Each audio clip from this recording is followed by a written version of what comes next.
খবরদার কেউ একা একা ইফতারি করবেন না। একা ইফতারি করেন নাকি আপনারা? একসাথে।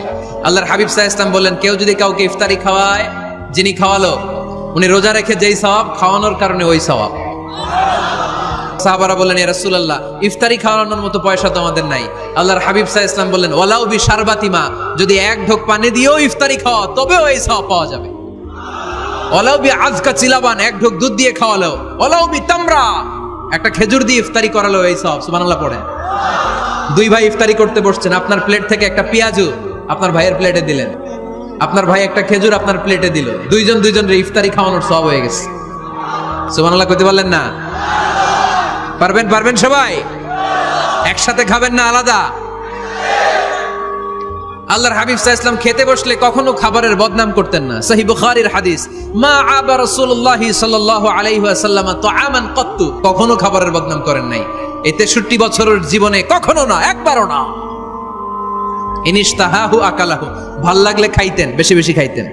ওয়া ইন কারিহাহু তারাকা, ভালো না লাগলে রেখে দিতেন, ওটার দিকে তাকাতেন না। কিন্তু কখনো বলেন নাই লবণ বেশি হইছে, কখনো বলেন নাই ঝাল বেশি হইছে, এগুলো বললেন না। বলবেন? মহিলা প্যান্ডেলের ভাবিরা খুব খুশি, এখন খুশি হয়ে গেছে। ভাবিদেরকে বলবো, আপনারাও আপনাদের সর্বোচ্চটা দিয়ে ভাইয়ের জন্য রান্না করেন, যাতে ভাইয়ের খেতে কষ্ট না হয়, ঠিক কিনা? চেক এন্ড ব্যালেন্সের দরকার আছে না নাই? Islam is check and balance, very balanced religion, খুবই ভারসাম্যপূর্ণ জীবন ব্যবস্থা। খাবারের বদনাম করবেন না। খাবেন, খাওয়ার শেষে শুকরিয়া করবেন কার? ঘরে কোরআন তেলাওয়াত করবেন। কি করবেন?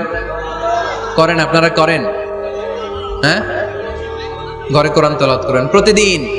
ফজরের পরে প্রতিটা পরিবার থেকে সুমধুর কোরআনের ধ্বনি ভেসে আসতে হবে। কথা কয় না? তা ঠিক বলেন না কেন আওয়াজ করে? প্রতিটা ঘরেই যেন কোরআনের সুমধুর বাণী উচ্চারিত হয়। এলাকার মসজিদের মক্তবগুলোতে হুজুর কোরআন পড়ায়, আছে এটা না?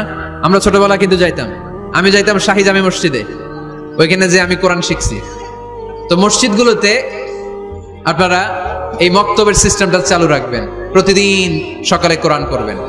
কোরআন যেটা মুখস্থ করবেন স্ত্রীকে শোনাবেন, স্ত্রী আপনাকে শোনাবে। প্রতি মাসের জন্য একটা সূরা নির্ধারণ করেন। কোনটা?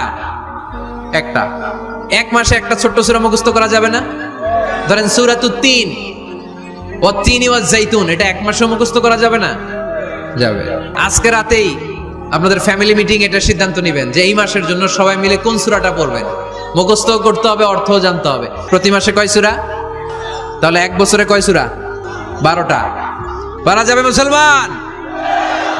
আল্লাহর হাবিব সাল্লাল্লাহু আলাইহি ওয়াসাল্লাম আম্মা জান আয়েশা রাদিয়াল্লাহু তাআলা আনহুর কোলের মধ্যে মাথা রেখে কোরআন তেলাওয়াত করতেন। সুবহানাল্লাহ পড়বেন না? কানা রাসূলুল্লাহ সাল্লাল্লাহু আলাইহি ওয়াসাল্লাম ইয়াকরাউল কুরআন ওয়া রাসুহু ফি হাজরি ওয়া আনা হায়েদ।